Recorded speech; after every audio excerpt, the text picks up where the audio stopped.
Hello everyone, and welcome to the Margaret E. Hagan Public Library. I'm Miss Jen, and I will be your bedtime storyteller with Once Upon a Storytime. Tonight, I'm going to take you on a journey to a world of Africa with an old folk tale about an original trickster, Anansi, and his box of stories. Our story starts a long time ago. So long ago, in fact, that people didn't even have stories. They just sat around their fires at night, bored and restless. Anansi wondered what he could do to liven things up. He rather liked people, being one himself sometimes.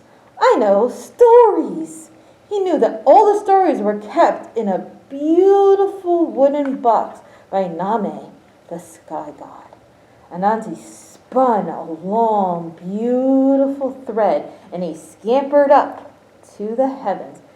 He bowed low to the sky god. "O Anami, great and wise god of the sky, I wish to have your box of stories to take back to the people. What is your price?" Nami's laughter rolled like thunder. "My price is much too high for you, little spider. None has been able to pay the price." "I will pay your price. Just name it," boldly stated Anansi.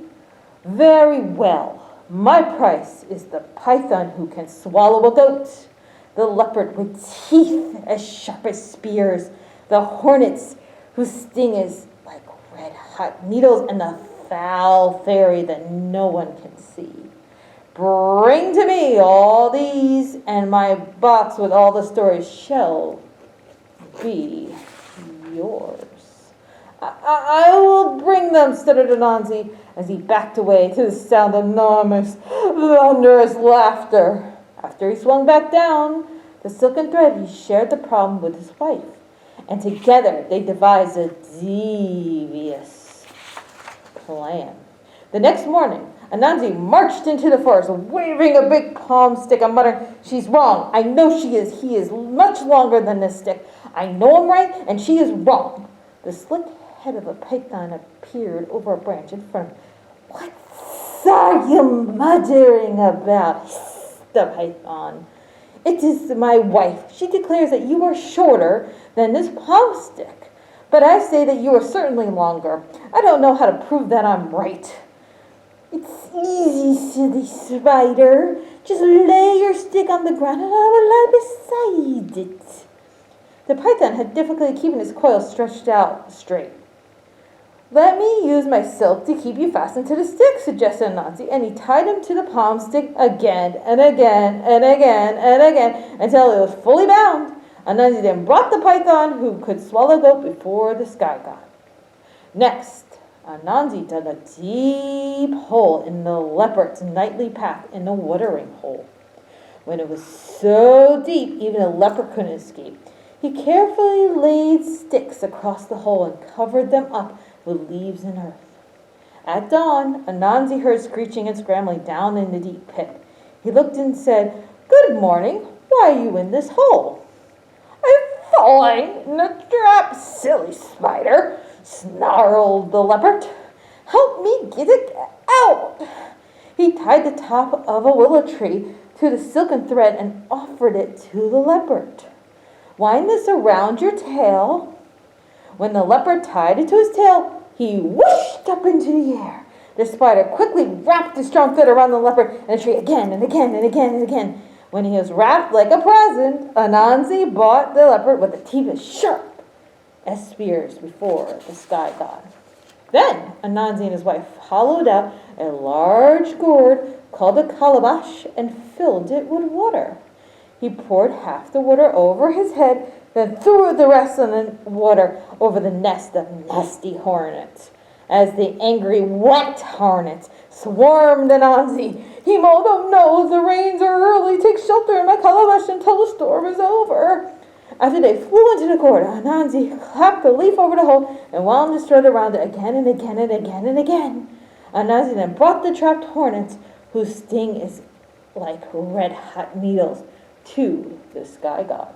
Last, Anansi carved the doll from wood of the gum tree and covered it with sticky gum. His wife pounded yams into a paste to make ano, which fairies love. Anansi crept to the place that fairies love to sing and dance and set the doll down with the ano. He spun a fine thread from the doll's head to his hiding place and waited. And waited. Later that day, a little voice asked, "Hello, may I have some of your ano?" Anansi pulled the silk thread, and the doll's head nodded. The dish floated up into the air, and ano disappeared. "Thank you," said the little voice. When Anansi and the doll remained perfectly still, the voice grew angry, and the head began to wobble. Let me go, demanded the voice, or I will kick you too." Anansi jumped out of the trees. He wound the foul fairy who no one can see to the gum doll baby again and again and again and again. Anansi brought it to the sky god. The sky god stood and said, "Praise Anansi, for he has paid the price of the box of stories. From now on, they shall be known as spider stories. And now people can spin stories like Anansi forever and ever and ever." I hope you like the story. It's going to be first of a series of Once Upon a Story, where we tell great tales from around the world. Again, I'm Miss Jennifer, and I'll see you again soon.